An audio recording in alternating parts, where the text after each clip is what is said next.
In this video, I'm going to show you how you can easily add or remove camera shortcut to the control center. That is quite simple and easy to do, so let's begin.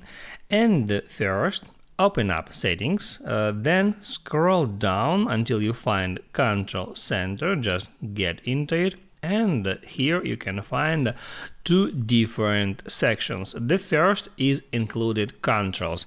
There you can find shortcuts that are already at the control center. And the second is more controls. You can add shortcuts to the control center from that list. Now you have to find the camera here it is. And now in order to add camera to included controls, all you have to do is right here, tap at that plus sign to move it right there. Now you can swipe down from the top right hand corner to open up Control Center, and now there you can easily find the camera shortcut. You can hit on that to bring up the camera.